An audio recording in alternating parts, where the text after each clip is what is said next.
When it comes to Donald Trump, things just seem to go from bad to worse. After the announcement of a 25% tariff as well as an unspecified penalty for trading with Russia and purchasing its oil, came an extremely scathing and insulting comment from Donald Trump, where he referenced India's economy to be a dead economy alongside that of Russia. What is even going on and how should India react? Should India continue to remain part of these trade negotiations or walk away from them? And how does this fundamentally alter, if it does, the relationship between India and the United States at this present moment? What was the trigger for Donald Trump? Was it, as some have suggested, Prime Minister Modi's detailed exposition of what happened when US Vice President J.D. Vance called him in the middle of Operation Sindoor? Or is it something else? Because remember, on the day of Trump's tirade against India, he's also sealed a deal with Pakistan. I'm Barkhas. You're with the Mojo Story. On the program today, we look at the politics and the geopolitics of Trump's tariff tirade against India, which now seems to have gone well beyond the American interest in supposedly rebalancing its trade with countries around the world. With Trump, something is beginning to feel personal now. He's been obsessively fixated on taking credit for what he calls his brokering of peace between India and Pakistan, something that India has rubbished. Most recently, the Prime Minister, speaking from the floor of the House, countered this by recounting a phone call with J.D. Vance that he says he was able to engage with after 3 or 4 times of the US Vice President trying to reach him. Was this exposition of this phone call the immediate trigger because hours later came Trump's announcement? Or was it going to come anyway? What about the penalty, so-called penalty for purchasing oil from Russia? And now 6 to 7 Indian companies that are facing US sanctions because they do business with Iran. The honeymoon between Modi and Trump is over, but it's not quite clear how India will and should respond. Minister Piyush Goyal, moments ago, made a rather restrained statement in Parliament. We'll be looking at that in moments from now. What has got Trump's goat, and how might it realign India's strategic responses? Let me introduce our very distinguished panel of experts today as we look at the fallout of an unhinged Donald Trump. Tavleen Singh, author and columnist, is with us. Good to see you, Tavleen. Veteran diplomat Ambassador Yash Sinha is on the program. Welcome back, sir. Veteran diplomat Ambassador Dilip Sinha is also with us. Good to see you, sir. And Mohandas Pai, industrialist and educationist, venture capitalist, is with us as well. Welcome, everybody. Let's get first comments. I'll start with you, Mohan. You're in the world of business and commerce. Are you worried? Are you concerned? It might not immediately impact the spaces that you're in, but it certainly could have a direct hit on several other sectors.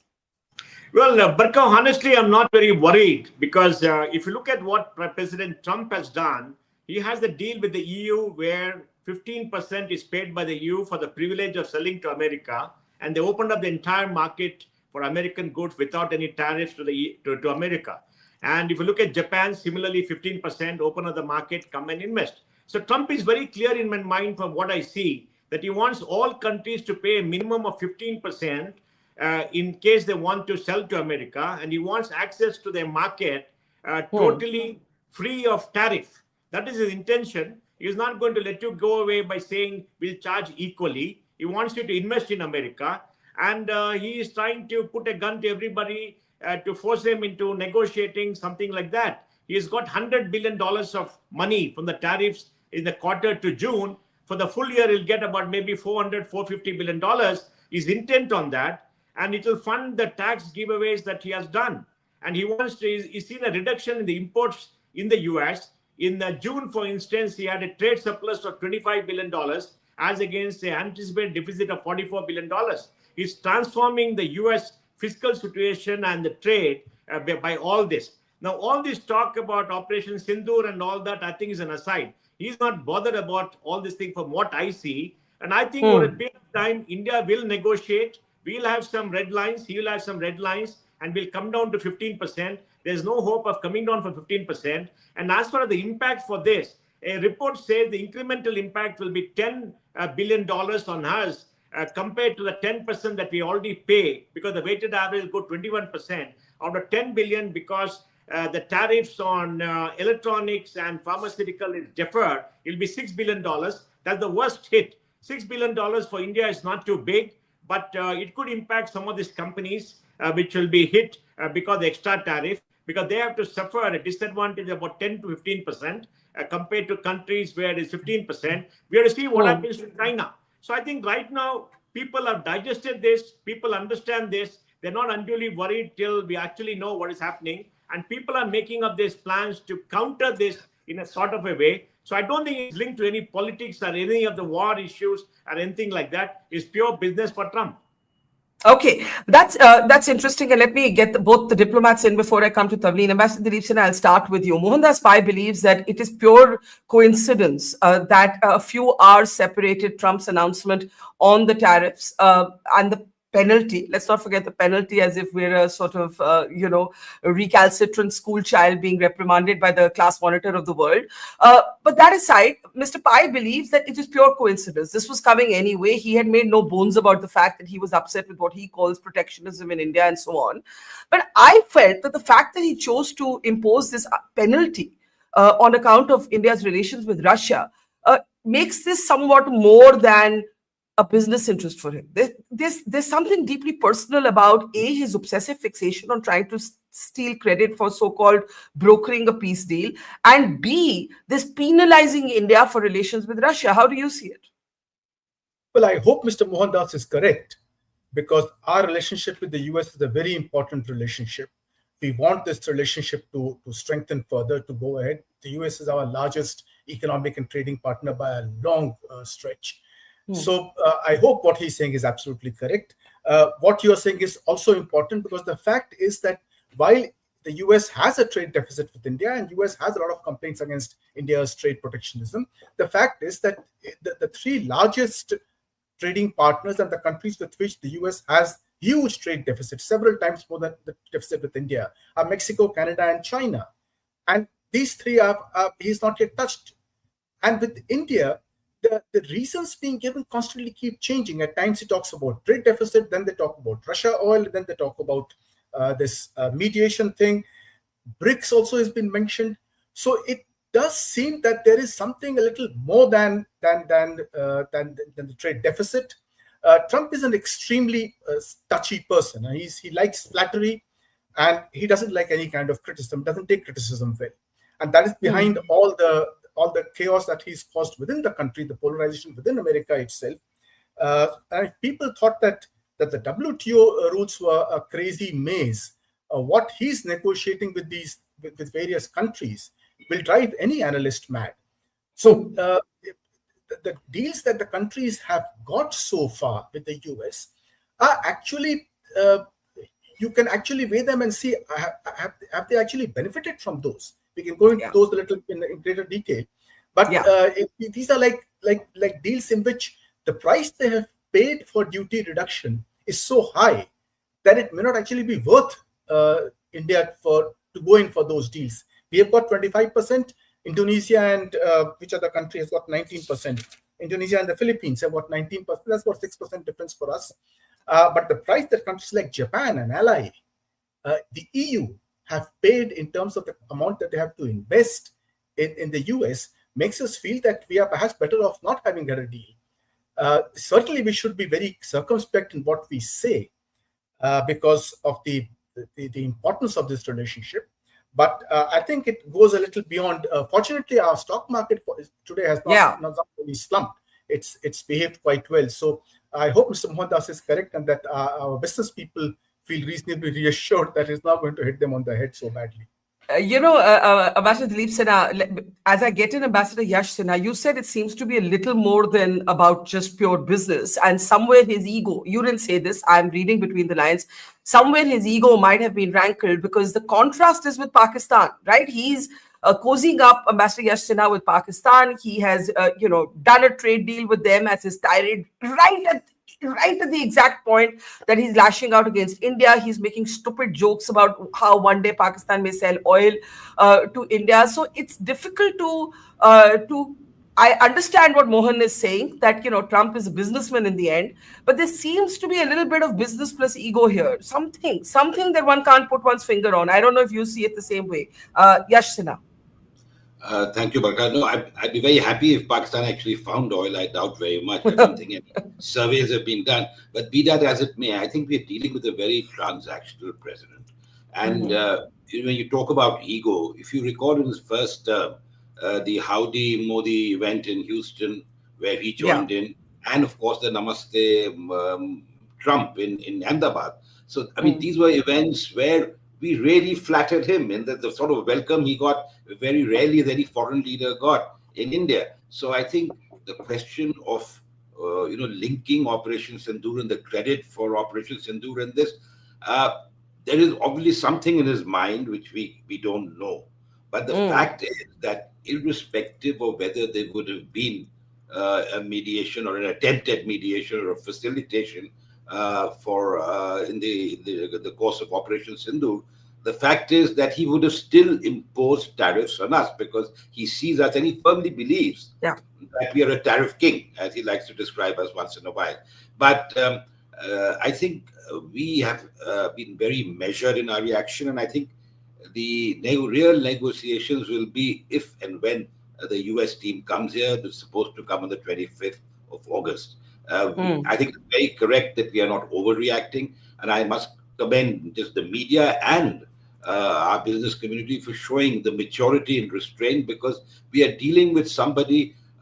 You've seen what has happened with the other countries. I think Dilip mentioned about the agreements with Japan and the EU.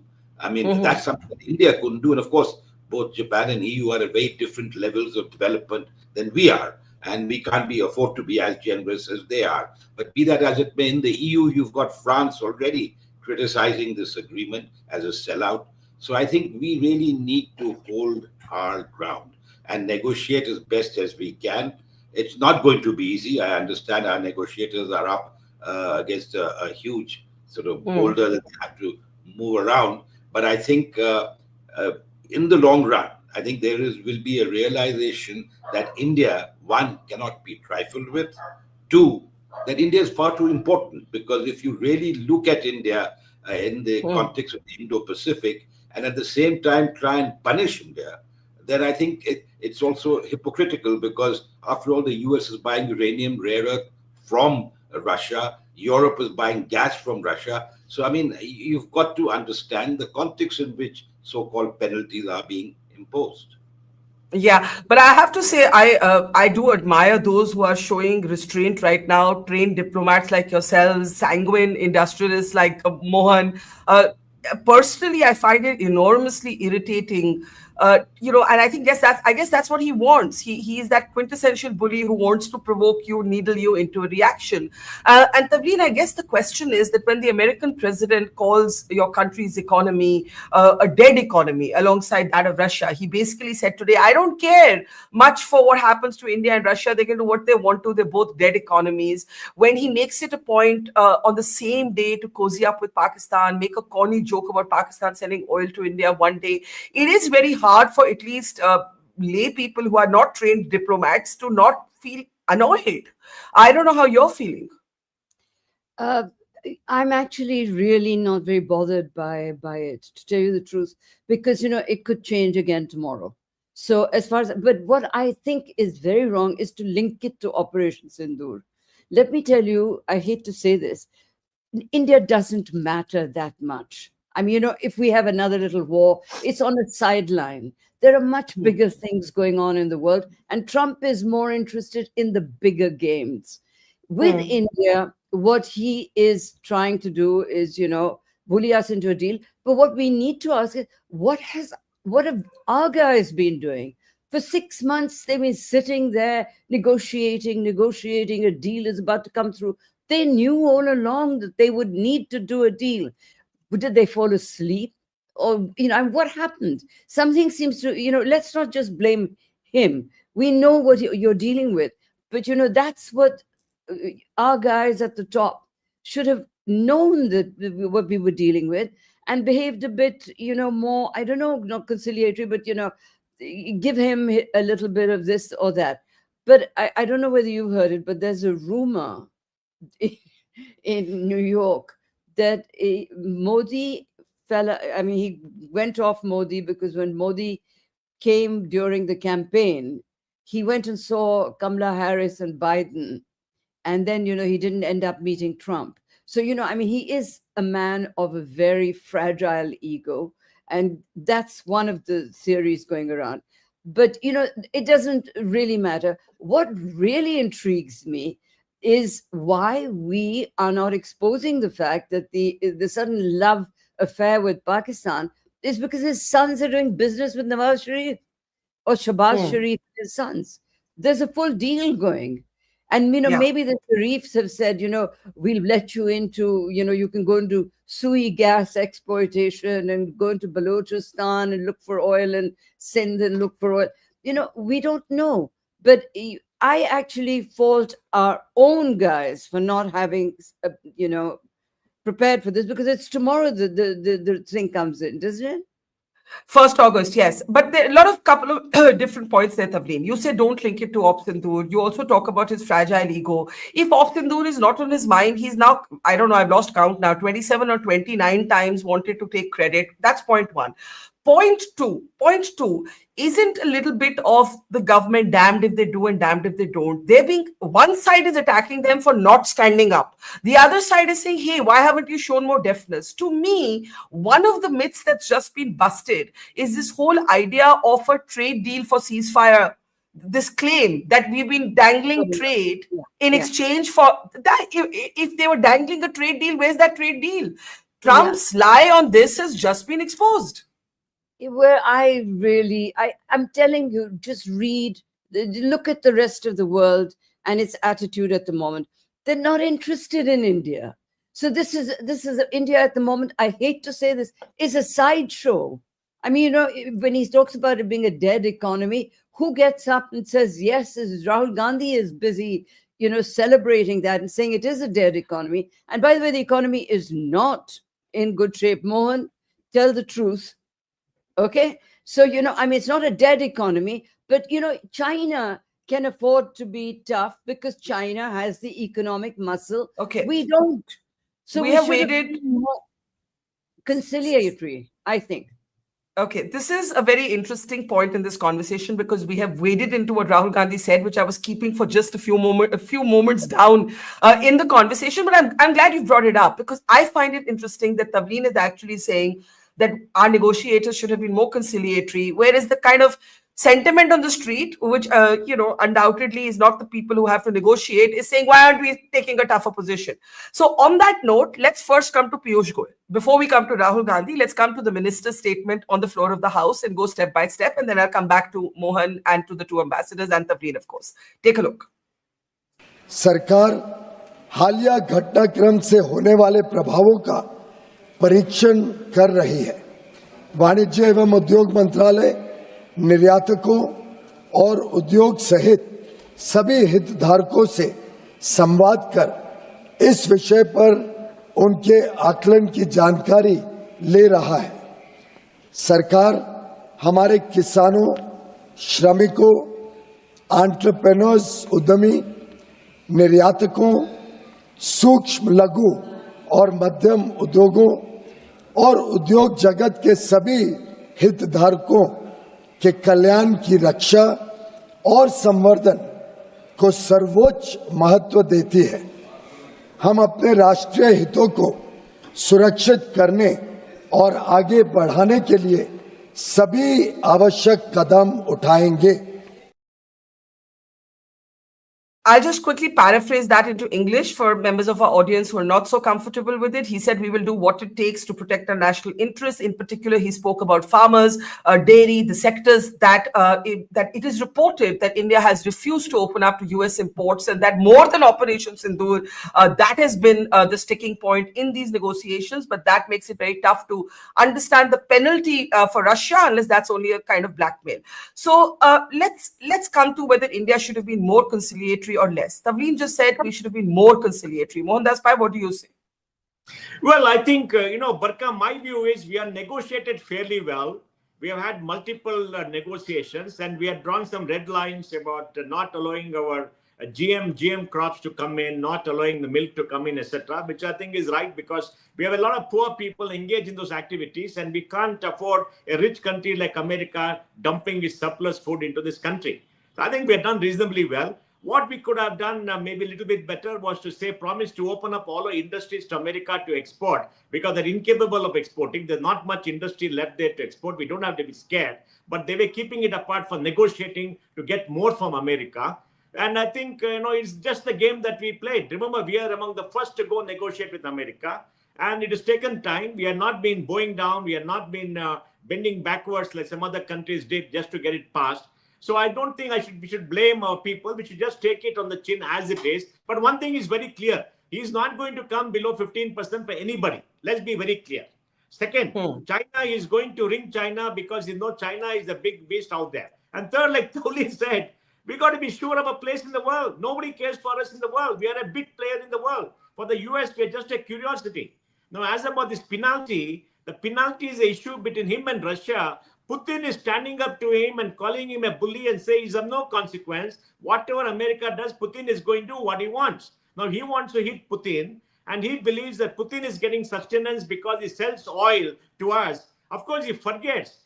We buy 35% of oil from Putin, but we export 25% of that back to Europe. Who is going to be hurt? Europe. We can shut up our export industry. We won't be hurt. We'll have oil for our need. I mean, Europe will be hurt, America will be hurt. And if the oil price goes up in America, Trump will be hurt because consumers have to pay more. I mean, I don't think he's factoring that in. He wants peace between Ukraine and Russia. He wants a Nobel Peace Prize. That is the angling for. He's spoken about it. And Putin is not obliging. So he's hitting Putin more. And the radical fringe of the Republican Party says that we'll have 500% tariff, blah, blah, blah, threatening will destroy your economy. I mean, that's all he's trying to do. And that is the penalty part. And, penalty and other part that he's speaking about, which we have to see what happens. I'm sure the Indian government has an alternative view. They put in plan B and all that for the oil, because we have diversified our supplies of oil very well. And we are very large exporters. We got one of the largest surplus refining capacity in the world and the large exporters. And the total export industry, even if it goes away, is not going to be a very, very big impact for it, because our supply of oil has to be assured, and there's enough oil there, and we are in a good shape to look at any price spikes for at least 3 to 4 months. But I think we have to distinguish the trade from this Russian oil penalty, because that's my point. That's my point. If it's about trade rebalancing, it should end with the tariffs, and you negotiate on the tariffs. You do not wrap a country such as ours on the knuckles and say, sit down, stop buying oil from Russia, otherwise we'll punish you. Barkha, that's what it is. Barkha, please, we are the biggest country in the world with population. He doesn't care. We are a big player for him. India falls on the map. He doesn't care a damn. Trump has no friends globally. Trump has no friends. He only has some interest for America. He doesn't care for the EU, doesn't care for Japan, doesn't care for anybody. He doesn't even care for his own people. I mean, he'll take on everybody. He does what he wants. What he wants to do is to reduce the tariffs. I mean, reduce the trade imbalance. He wants to make sure that the debt, American debt, possibly comes down by getting more revenue. Barkha, there is a problem in America. I'll just state it for a fact. $32 trillion GDP, $37 trillion debt, $1.2 trillion interest, and $7 trillion spending, going up to $1.5 trillion next year, and $2 trillion fiscal deficit, which has got to do $8 trillion in extra debt in another 4 years. So it'll go 37, it'll go to 45 trillion. They're in deep trouble, even though they believe it. So he wants to settle all that by making the world buy more, by creating tax and getting revenues and making sure it's a safe path for America. So that is the intention. All the other things are negotiating tools from what he's doing. So two very different perspectives. Tavleen thinks that our negotiators should have done a better job. Mohan says that they did as good a job as they could. But Trump is Trump, and he's guided by a completely different set of motivations here. Before Master Dilip and Yash come in, let's play out Trump's latest clip on record. A lot of his news comes from his social media postings. So this dead economies business has come from his posts on Truth Social. But this is what he said on camera most recently on negotiations with India. Take a look. Mentioned today that India, in addition to its 25% tariff rate, would pay an additional penalty because of its support of Russia. What is that additional penalty? And are other countries facing the same threat? Well, we're negotiating right now, and it's also BRICS. You know, they have BRICS, which is basically a group of countries that are anti the United States, and India is a member of that, if you can believe it. It's an attack on the dollar, and we're not going to let anybody attack the dollar. So it's partially BRICS, and it's partially the trade, this trade situation. It's the deficit. We had a tremendous deficit. So, as you know, Prime Minister Modi is a friend of mine, but they don't do very much business in terms of business with us. They sell a lot to us, but we don't buy from them. You know why? Because the tariff is so high. They have one of the highest tariffs in the world. Now they're willing to cut it very substantially, but we'll see what happens. We're talking to India now. We'll see what happens. It doesn't matter too much whether we have a deal or whether we charge them a certain tariff, but you'll know at the end of this week. August 1st is a very big day for this country because money is going to pour into the United States like we've never seen before. Yes, ma'am. Okay, so he's saying money is going to pour in. That's what Mohan in a way was talking about, that that's his only interest. But Ambassador Dilip Sinha, to start with you, not just Russia, BRICS is a problem. It's an attack on the dollar. He's found other things now, right? He's found other things now. And and let's not be surprised if down the road he cuts a deal with China. So there's no consistency, there's no ideology here. This little lecture about, why are you purchasing oil from Russia? Why are you a member of the BRICS? Trump doesn't really believe anything. I mean, he ironically was seen to be kind of Putin's poodle. It's just that attempt to broker a kind of ceasefire between those two countries and end that war didn't take off. So how do you see these comments on Russia, on BRICS, on an attack on the dollar? Well, all these are part of the chaos that he's creating. But what's important for us is to rescue our relationship with the US from this Trump chaos.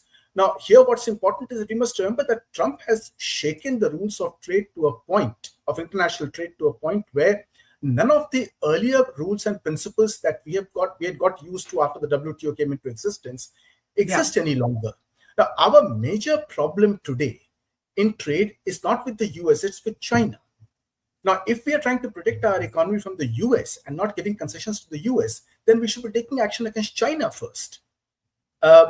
Now, here, Trump has given us an opening because earlier we would say that we cannot restrict China's imports from China because of WTO rules. Now, Trump has thrown WTO down the drain. In fact, he has thrown even the first principle of GATT, the MFN, most favored nation treatment. That is also down the drain. So now we can negotiate absolutely simply on a country-to-country basis, item-to-item basis. So if there is somebody in the US wanting to sell, let us say, some kind of milk to India, well, you can put a quantitative restriction and allow that to come in. It won't kill our economy. And then you save that the deficit that we have with China can then be countered. So what's the point in being tough with the US, which is our largest trading partner? And then when it comes to China, we go all soft and limp. And that is our major problem. And with the US, we have to negotiate as a businessman that you are negotiating not for the whole country, not the whole world. Earlier, you would say, I can't give a concession to the US on this particular item because I have to then extend it to the whole world at that same rate. Now, that doesn't happen any longer. You can say, I'll give a lower duty to the US milk and then not extend that to Australia. So you're actually saying that we need to be tougher with China than with the Americans, and we've got it wrong because China anyway is a bigger adversary. And we saw that in Sindoor with the army saying that it provided not just the weapons but live inputs. Ambassador Sinha, do you agree? The relationship with China is a bit befuddling because in the age of Trump, you can't put your eggs in the American basket. I know Tavleen may disagree because we've spoken about this earlier, but if you were to counter an America that's run by Trump, then you may end up being isolated in a situation where Trump cuts a deal with China. You're left in a kind of friction situation with China. And then who do you turn to if you need to turn to anybody at all? So you see, if Trump cuts a deal with China and there are no penalty clauses for buying oil, China is the biggest buyer of Russian oil. So obviously you can't have two standards. Well, you can't put that beyond. I mean, he can. But, But I mean, it doesn't make sense. But more than that, I think to come back to the point of whether our negotiators were good or were burned good, the thing is that what did we have to offer? We are buying great quantities of oil, gas. We could increase that. And if we have to reduce, because as our petroleum minister has said in the past on record, that there are 40 odd suppliers as far as India is concerned, because we import 86% of our requirements.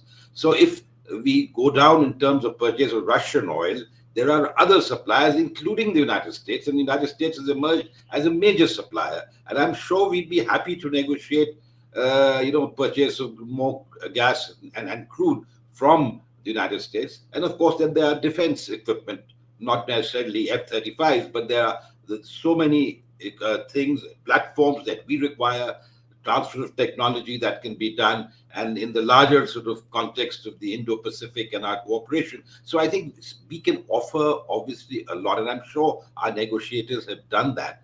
But the problem is that does not, Japan has made a commitment of $550 billion.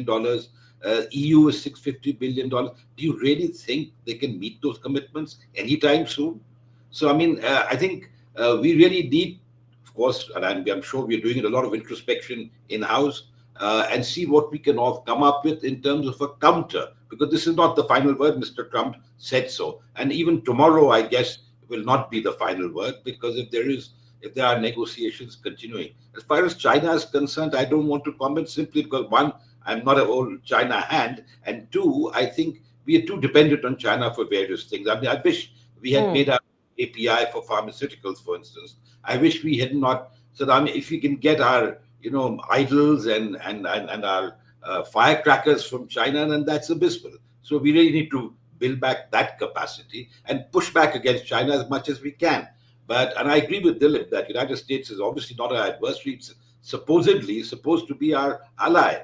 But right now we are faced in a rather piquant situation where we have to deal with somebody who's so transactional and so unpredictable. Yeah. Tavleen, you said that, you want to know what a negotiating team has been up to for the last 6 months. But you have to also factor in Trump's personality. You spoke about his business interests in Pakistan, for example, being a driving force. Perhaps his ego has been riled, whether it was because Mr. Modi didn't meet him during the campaign or something else, or we didn't say he should get the Nobel Prize like the Pakistanis did. It could be anything with this guy, right? So why blame the negotiators? What would you have wanted them to offer? I'm not blaming them, but I think they could have been more transparent in front of the country to say, this is what we're trying to do. And this is what and by the way, we can reduce tariffs. Remember those crazy, it's 200% on American cars or something like that. So, we can reduce that. That's a very small sort of concession. He wants to say, he gets obsessed with small things like Harley Davidsons and stuff like that.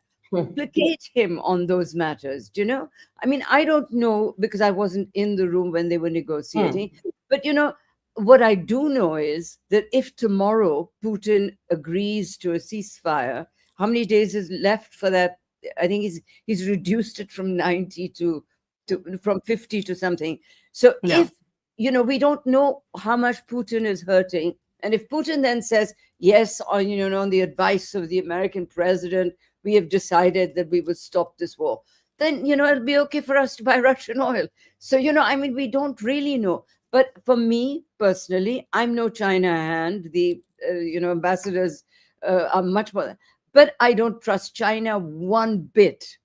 Whereas I trust America. I believe that America is a more transparent country, and that America's interests are much more aligned with ours than China's. China and Pakistan are, a unit now, so we cannot trust China. And really we should, But can you trust an America under Trump who's also cozying up to Pakistan, who's meeting Asim Munir over lunch?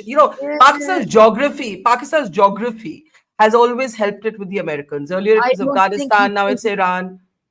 Barkha, I don't think he thinks of those things. He doesn't know geography and history and all that sort of business. Be serious. The guy is just, he's not thinking of all that. It's all about him. Yeah. Oh my God. I think we're never going to get a visa to go into America again if they watch our show and us chuckling over him. I know.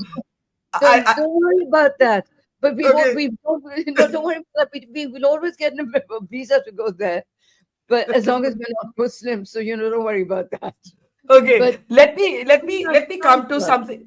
Okay, let me come to something we haven't spoken about. I didn't. Yeah, Mohan, you wanted to come in before I go to Rahul Gandhi? Yeah, Yeah. yeah. Barkha, we are buying 500 Boeing aircraft, which could be worth maybe 60, 80 billion dollars. Mhm. We got to tell Trump we'll buy another 500 more. I mean, Boeing is unable to produce anything for the time being. So, anyway, we're going to buy over the next 20 years. We should tell them. And then we should sign an LOI. Then tell President Trump we'll buy $100 billion of, the best defense equipment he has got to sell to us. Negotiations Exactly. take a very long time. And we also need this equipment, and we'll put conditions like technology transfer, etc. So it'll take more time. We got to be smart enough to negotiate. What is that? It doesn't matter. Yeah. He wants big That was numbers. not. He wants easy win. And like Towlin said, the damn Harley Davidson, make it tax free. What does it matter? He's taking the stupid Harley Davidson and always saying India is bad because Harley Davidson. India is bad, Harley Davidson. Just give it away free. Why do bring it down from 150 to 75%? Make it zero. 40%. Let it be Okay. brought. If it was this simple, I wonder if it is. Let me get both ambassadors to respond, and then we'll go to Rahul Gandhi's comment. Ambassador Yash Sinha, go ahead. No, I just wanted to basically make the point that they recently signed or concluded India-UK FTA Yeah. with a Yeah. template. I mean, there were carve-outs and there was mutual give and take. And I was hoping that our negotiators could build with that, but that happened on the 6th of May. It was announced, but 24th of July it was signed. And I said in another program, but this would be an ideal template as far Yeah. as the US is concerned. Obviously, the US is a far greater, bigger economy and also a bigger trading partner of India's. But that was certainly some sort of template. You mentioned cars, and look at what we've done. We've put quotas on high-end cars, Jaguar, Land Rover, Aston Martin, etc., over a phased period. And even the tariffs, I mean, we are bringing down in a phased manner. 85% by 10 years would be tariff-free, the tariff line that the UK exports to India. So I think we could have followed not exactly the same, in terms of the statistics, but certainly the principle. And I'm sure we tried. I'm not privy to what our negotiators did. I'm sure they even offered to buy, and that was the most obvious thing to do, to buy more aircraft, to buy more oil, gas, defense equipment. I'm sure they did all that, but obviously that was not enough for President Trump. So where do we go from here? One view, Ambassador Dilip Sinha, is that there's a maximalist position he's taken in vintage negotiating, bullying style. And whatever happens after this will be better than this because the penalty hasn't been specified. It's kind of like hanging over our head. He's clearly put his card on the table and now we have to put ours. But we have chosen to react in a very quiet, restrained, whatever the word is, in a circumspect way, let's say. Is that the way to respond? There's one other school of thought that suggests that, you know what, walk out of these trade negotiations. Why are you in them? Like, if he's saber-rattling, saber-rattle back. Well, you can always commit suicide in different ways. See, the fact is that why should we not massage his ego? I mean, he's going to be there for the next 3 years. Massage his ego. He's claimed that he had brought about peace between India and Pakistan. So be it. Thank him for it.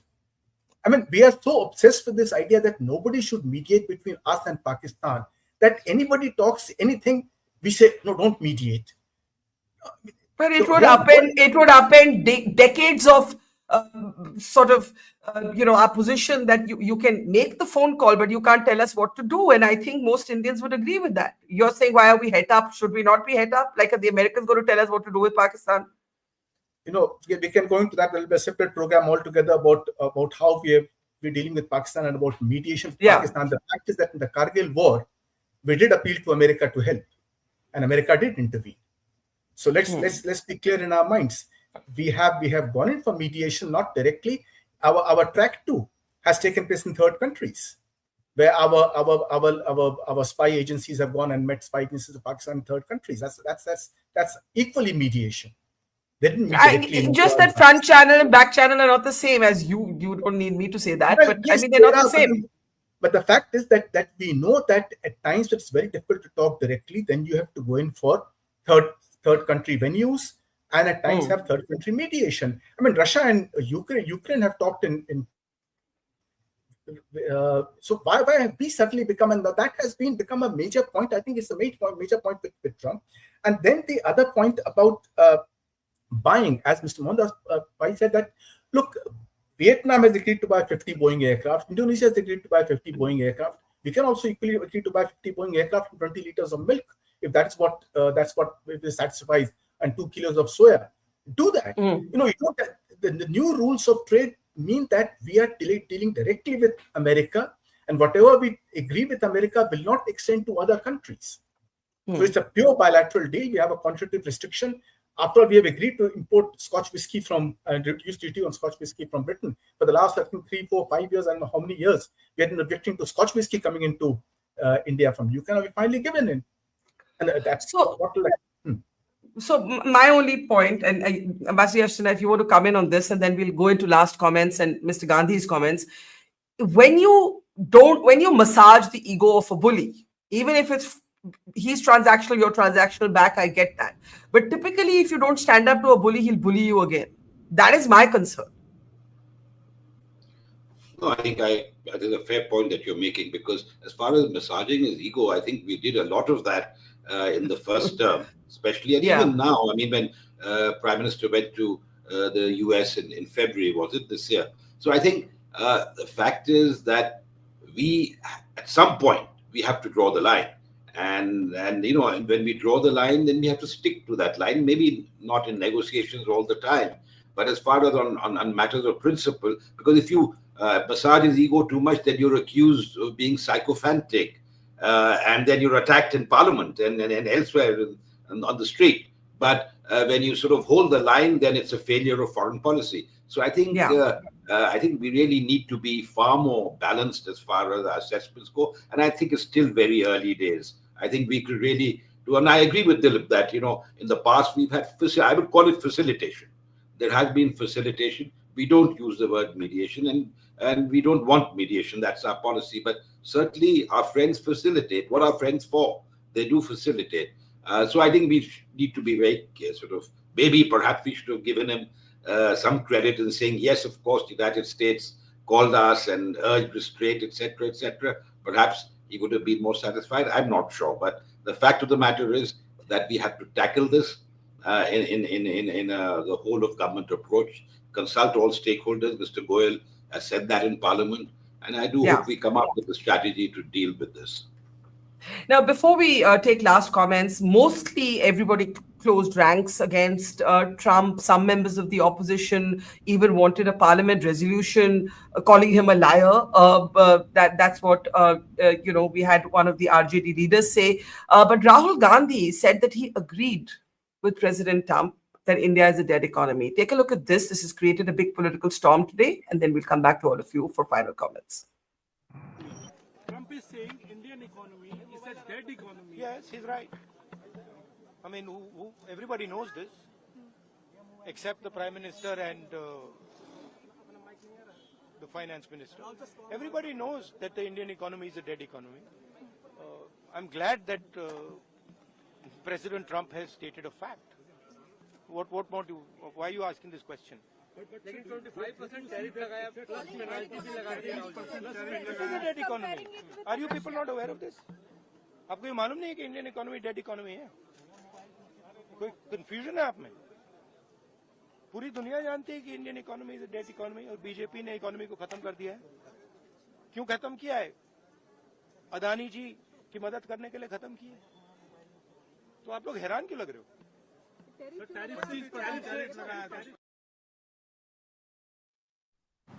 Now, I'll start with you, Tavleen, because whatever be your views on the state of the economy, you do not choose a foreign leader, whoever that leader is, public commentary against your country, for that to be the time to make a criticism about your government and also get in Adani and whatever else he's got in. I don't know what you thought of the comment. I believe that Rahul Gandhi's understanding of the economy is like Trump's of geopolitics in history. He hasn't a clue. He hasn't a clue. And he doesn't remember. I'm old enough to remember the Indira Gandhi years, the license Raj. I'm really old enough to remember when the Indian economy was so dead that we stood in lines to get a bottle of milk. All right. So for him to say this is outrageous, but he knows nothing about it. And this obsession with Adani, I mean, it's so bewildering when he says something like economy is dead because he's killed it because of Mr. Adani. What can you say about that? What can you say about that? I have no words. Yeah, and even forget anything else. It's also, I feel like it's pretty crazy, but it's also poor politics. It's kind of both. It's also just poor politics. It's like not reading the room. But Mohandas Pai, what do you think? No, look, you can't accuse him of having any intelligence regarding the economic condition of the country, right? I mean, he's a novice, less than a novice. You can't accuse him of doing that. I think you got to talk to Jairam Ramesh to educate him. I tweeted today, was asking Jairam to educate his protege about economics. No, let me give you some detail. This year we'll add about 32 lakh crore to our GDP. If you look at the first quarter results, which are going on, 890 companies have shown an increase in PAT of about 8.5%. It is there in money control for everybody who wants to see. Revenues have gone up by about 7.5% for the first quarter. Okay. Tax collections have been down primarily because of large refunds and the giveaway of 1 lakh crore. And we invest $1.2 trillion a year in capex in this country, both private, public, and household, because our investment rate is 31% of our GDP. And I think if you look at all indicators, India is doing reasonably well. We'll grow at about 6.4, 6.5% this year, which is very, very good. And we have very low inflation. And if you look at employment, you look at the EPFO details, just last month we had 20 lakh people incrementally coming into the EPFO network paying subscription. These are not some figures of opinion. These are people who paid incremental. My point is, Mr. Pai, irrespective of what the state of the economy is, and maybe we can have another discussion on the economic health of the country, you do not respond to an insulting comment by another head of government about your country as a leader of the opposition. It's quite simple and basic. Yes, you do not do that. That's because you love your country, you understand your country, you're outraged. Like Towling said, don't pay attention to him on these matters because he does not know. You got to forgive him and pray to God that, to forgive him because he knows not what he's talking. The great saying to say, you get offended, I get offended. Towling, I think, understands him much better than any of us. That he just doesn't understand. He just says what he wants. Taka, this, that, all can. And this Adani, look, let me tell you about Adani. Adani, in all his investment, is a small player in India. I had a TV interview with FT where he said, the infrastructure will come down if Adani doesn't invest. I said, man, if Adani disappears today, nothing will happen to India. He's a very small player in the entire infrastructure thing. Yes, he's putting up all these power plants, but overall, there are a lot of players. Why are we so obsessed with that guy? I mean, he's obsessed. Ambani is great. Ambani has done very good work in that oil area. But, Adani is done in many businesses. He's not such a big player. In some areas, he's taking market share. But look, we have to forgive him. We have to ignore him like we ignore Trump's comment about many things. Don't get offended. Don't get upset. Don't get emotional. Just laugh it off and go negotiate. Tomorrow, he'll praise you equally. Trump will praise you equally. My friend Modi is a great one. India is the best country in the world. They gave me a fabulous deal. They're going to buy $1 trillion from America in the next 5 years. Yay. That's it. Towling is right. Okay, so we're basically talking about big grown children here. We literally are talking about Trump like being a little spoiled brat who needs a lollipop, and then he'll say, "Oh, you're very sweet." But look, honestly, Ambassadors Dilip and Yash, you may not want to get into the politics of the Congress, the BJP. I'm not even talking about politics. I think it's basic. It's basic, right? Another country comes for you, you close ranks, and then you fight at home as much as you want to. The economy or whatever else. What did you make of that comment, and does it give Trump some point scoring, or he may not even notice it? Dilip, I'll start with you. I don't think Trump will not notice it because he does get paid all these things. Now, remember in Parliament, Rahul Gandhi stood up and said that he wanted Prime Minister to go call Trump a liar. And he said that not once, but several times he repeated that. No, that is not in good taste at all. But then that is what he is. Now, if he believes that Trump is a liar, why is he now quoting Trump? And if he feels that the economy is not doing well, by all means, he has a right to criticize the government for it. But then get your own facts, right? Don't have to quote a foreign president, especially one doesn't know anything about, as Tavleen said, anything about India or any other country in the world. So, and he can look up at some of the forecasts of the IMF and the World Bank about India's growth rate, that it tells that India is still the fastest growing large economy in the world. Meaning the best is to ignore him, as Muda said. I mean, he really is best ignored, and we have to deal with more important things. Trump is difficult enough to handle and deal with, and we have to focus on that rather than. But I think I think one of the excellent points you just made is that Rahul Gandhi was adamant that the Prime Minister should call Trump a liar. Now he's accepting the same Trump's appraisal of the Indian economy, and that is such a commonsensical, elementary contradiction. Yash Sinha, the last word to you. Where are we going from here? When all the sound and fury is over, is there still hope that this is going to sort itself out in the age of Trump on the quiet? Barkha, before I answer your question, I should be allowed to even comment on. Please.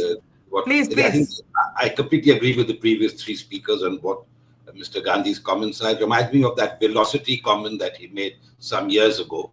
But the sad part is that he is the leader of the opposition. It's a very responsible position in a democracy. And can we afford to have the LOP make such statements which fly in the face of facts? I'll leave you with that question. But to answer where we go from here, I think we will need to be patient. We will need to negotiate strongly. And we should have the confidence. And of course, we are at a disadvantaged position as far as the US is concerned. The US is, and there are many players in the US who will probably agree with us. Just imagine the price of medicines, paracetamol, going up in the pharmacies in the US. I mean, that's going to cause problems, not just pharmaceuticals, but there are others. I mean, iPhones now. I mean, 25% duties are going to be, tariffs are going to be imposed on iPhones made in India. Then that's going to have a ripple effect in the US in terms of inflation, etc. So I think we need to be patient. We need to negotiate with as best a hand that we have. And as I said, we need to have the confidence to ride this out. All right, we leave it there. I have to say I admire the sort of relative cool-headedness that all four of you have shown. I felt very prickly this morning when I read Trump's post, and I immediately wrote a very sentimental tweet saying India should just exit these negotiations. But I think it was Jairam Ramesh who once famously said that a lot of Indians, when it comes to America, like to say, Yankee, go home, but take me with you. So India has a kind of complicated relationship with the United States of America, a lot of cultural connections, a lot of historic connections, a deep strategic connection. And I think as Dilip Sinha said, the challenge now is how to save the Indo-US relationship from the chaos that Donald Trump has created. And at home, Rahul Gandhi is the only person, I should say, in his party who actually said what he did. It would be also interesting to contrast his remarks with several other leaders of the Congress party who actually reacted very differently, and therein lies the tale. Thank you so much, Tavleen, Mohan, to Ambassadors Dilip and Yash Sinha. Thank you, and to our audience. Thank you, and see you tomorrow. Thank you. It's great to see you here. Thank you for watching our work. If you haven't subscribed yet, don't forget to click the bell icon and subscribe to Mojo's Story and support independent, robust journalism.